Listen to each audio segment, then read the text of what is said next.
realidad son varios temas. Lo primero es que incluimos una fase preventiva en donde antes de llegar a la contingencia ambiental se para el 50% de los vehículos administrativos de los gobiernos y al mismo tiempo varias actividades gubernamentales que también producen contaminación. Esto es algo nuevo, no existía, y la idea es evitar el riesgo de llegar a la contingencia ambiental. Con esa restricción al 50% del parque vehicular oficial y otras restricciones, ¿consideran ustedes, los especialistas, que sí tiene un impacto que permita que de la fase preventiva no pasemos ya a la fase de contingencia? Sí, la idea es que ayude a disminuir la contaminación. Evidentemente se podrían hacer otras medidas, pero creemos que con que el gobierno haga un esfuerzo muy importante sin afectar al resto de la ciudadanía, podría ayudarnos a disminuir las emisiones para no llegar a la contingencia. Y después, ya en contingencia son varias acciones. Tiene que ver desde las quemas agropecuarias, otras actividades que tienen que ver también con producción se llaman compuestos orgánicos volátiles, que también producen contaminantes en la atmósfera cuando se evaporan. Hay varias actividades industriales que separan, que están relacionadas con esto, inclusive no solamente industriales, sino también de servicios. Y además, en realidad, pues ya la contingencia ambiental pues no evitaba la circulación de un importante número de vehículos y pues muchas veces la propia congestión vehicular, el tráfico también pues genera más tiempo de encendido de los vehículos. Entonces se está planteando que en contingencia paren los doble ceros, los ceros, y se siga con la restricción de los 1 y los 2. Y eso va a ayudar pues a disminuir el tráfico, disminuir la contaminación de todos los vehículos y de esta manera pues no llegar a niveles de riesgo mayores, porque finalmente la contingencia tiene ese objetivo, no llegar a niveles de riesgo mayores para la salud. Entonces este es el planteamiento que se hace, como decimos, es perfectible, hay muchas otras cosas que se pueden hacer, lo estamos, a partir de mañana esto entra en vigor, pero se abría la discusión y todo puede ser perfectible para tener mejores condiciones para no llegar a contingencias. Y por otro lado, la próxima semana ya hacemos un planteamiento de un programa integral para disminuir la contaminación en la zona metropolitana del Valle de México, con otro tipo de medidas que también vamos a abrir a la discusión. Esta consideración de que en la contingencia, como estaba hasta el día de hoy, digamos, las determinaciones y las restricciones, pues por la cantidad de automóviles que ya tienen el holograma cero y el doble cero, ya no era tan sensible la disminución del tráfico, mantenía no solamente el número, la presencia de automóviles, sino también lo que usted dice, este congestionamiento. ¿Es una estadística, es una métrica? Es decir, ¿saben cuántos del parque vehicular ya tienen los hologramas 2 y 1 y cuántos sí, el con 0 esta y el nueva doble medida cero? pasa de 21% del parque vehicular que deja de circular al 37%. Entonces es una reducción muy importante y pues evidentemente se va a estar probando y viendo cuál es el efecto que tiene. Y también esto se modela. Hay un modelo que tiene la Secretaría de Medio Ambiente del Gobierno de la Ciudad de México, de tal manera que se pueda saber pues los impactos. Y ahí se establece pues que disminuyen los riesgos de llegar a niveles de emisión mayores, ¿no? Ahora, esto se abrió por lo que vivimos la semana pasada. La semana pasada fue un periodo extraordinario vinculado más bien con quemas y otras actividades que también están incluidas en los programas de contingencia, pero nos abrió los ojos, pues finalmente, que la contaminación hace daño a la salud.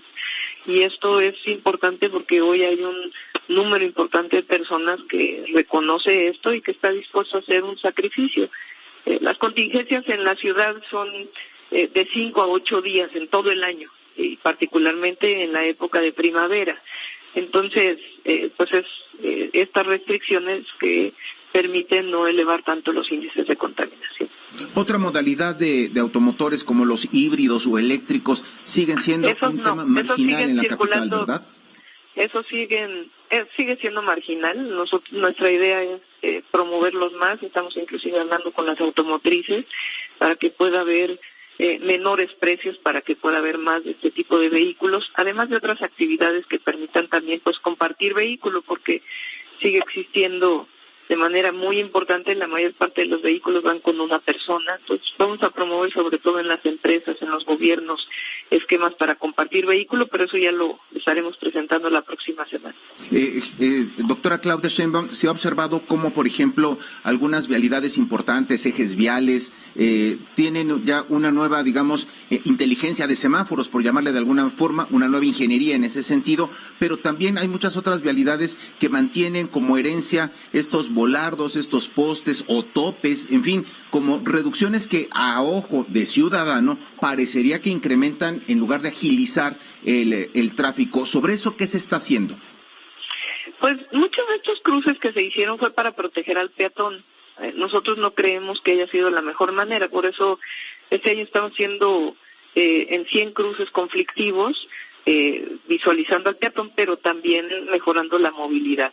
En algunos de estos lugares estamos revisando para poderlo sustituir por un esquema que mejore la movilidad, pero también proteja al peatón, porque a veces los automovilistas pues nos enfocamos nada más en que no haya tráfico y no vemos finalmente a un porcentaje muy importante de la población, todos al final, pero un porcentaje muy importante que se mueve en transporte público y que evidentemente camina en las calles de la ciudad y a quien hay que proteger. Déjeme hacerle otra pregunta. Ciclovías que están reservadas en algunas avenidas como Patriotismo, Revolución, que dicen algunos no tienen la suficiente afluencia de ciclistas. ¿Se ha pensado en revisar ese y en otras ubicaciones, por supuesto, de la muy gran Ciudad de México? Más bien lo que estamos pensando es vincular todas las ciclovías, porque en realidad en la zona central muchas están desvinculadas, porque sí hay que promover el uso de la bicicleta, particularmente en las zonas planas. Muchos, repito, de los que usamos el vehículo, pues nada más nos fijamos en nosotros y no los impactos ambientales que generamos, el riesgo que representa para peatones, y aquí todos debemos convivir. Entonces, la mayoría de las ciudades del mundo se están moviendo hacia otras formas de movilidad, y la ciudad no debe ser la excepción. Entonces, evidentemente queremos mejorar el tráfico, pero también promover otras formas, y particularmente pues una gran inversión que estamos haciendo a partir de este año y todos los años en transporte público. La norma oficial mexicana, la NOM 044, que habla sobre, digamos, los requisitos y que tiene el autotransporte de carga y de pasaje en México, ¿se está modificando? ¿Hay una planeación para que en 2019, 2020 y 2021 la norma obligue a que los que venden automóviles de carga, insisto, autotransporte de carga y de pasajeros nuevos, tengan condiciones más modernas, más limpias?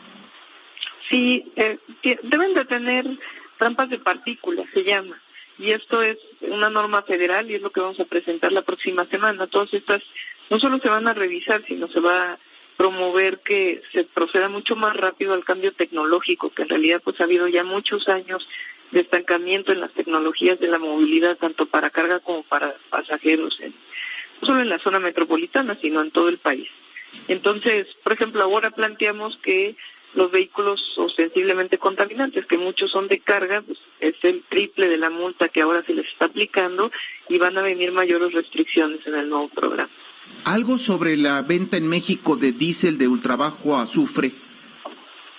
En la Ciudad de México, en la zona metropolitana, ya se vende diésel y gasolina de bajo contenido de azufre. No es así en todo el país. Entonces las automotrices muchas veces no quieren hacer el cambio tecnológico porque dicen que en el resto del país no se ha procedido a este cambio de combustible. Pero nosotros creemos que ya llevamos muchos años en esta discusión de los combustibles y que ya es momento de que también las automotrices se muevan hacia otras formas menos contaminantes. No, las normas de vehículos no se han modernizado prácticamente en 15 años. Entonces, uno compra un nuevo vehículo y resulta que no tiene normas tan eficientes como los que compra en Estados Unidos o en otros lugares del mundo, ¿no? Entonces tenemos que movernos hacia otro esquema, y no solo es un tema de combustibles, también es un tema de avanzar hacia más vehículos híbridos, más vehículos eléctricos. Finalmente, doctora Claudia Sheinbaum, ¿cómo se construye una cultura de corresponsabilidad entre gobierno, entre autoridades, no solamente de la Ciudad de México, de los estados circunvecinos, y también, por supuesto, en primer lugar, de la sociedad? ¿Cómo hacer conciencia de que pues todos contribuimos tanto al problema y también podemos hacerlo a la solución? Pues yo creo que esa es una parte muy importante.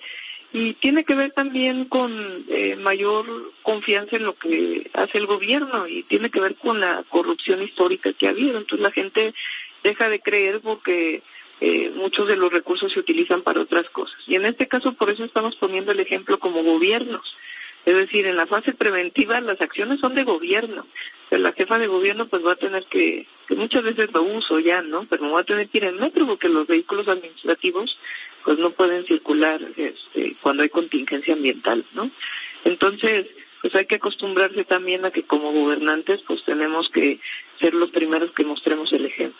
Doctora, es un tema siempre relacionado con dinero, pero ¿qué tanto es cuestión, digamos, de ciencia, de ingenio, de planeación y qué tanto es una cuestión de dinero? Lo digo tanto para la parte del gobierno como para la parte de la movilidad ciudadana. A lo mejor pensar que los automóviles híbridos siguen siendo caros y lo que puedan ustedes mover en ese sentido, pero ¿es un tema que se resolvería solo con dinero? No, yo creo que es un cúmulo de acciones, ¿no? Por eso estamos hablando con varias empresas automotrices, porque coincido plenamente. No se puede decir que se va a proceder a un vehículo que cuesta en este momento 500,000 pesos cuando hay vehículos que cuestan mucho menos, ¿no? Entonces, tienen que generarse modelos más populares que usen las nuevas tecnologías y también nuevos esquemas en donde aprendamos la ciudadanía a compartir vehículos y, sobre todo, pues una inversión muy importante en transporte público de calidad para la ciudad.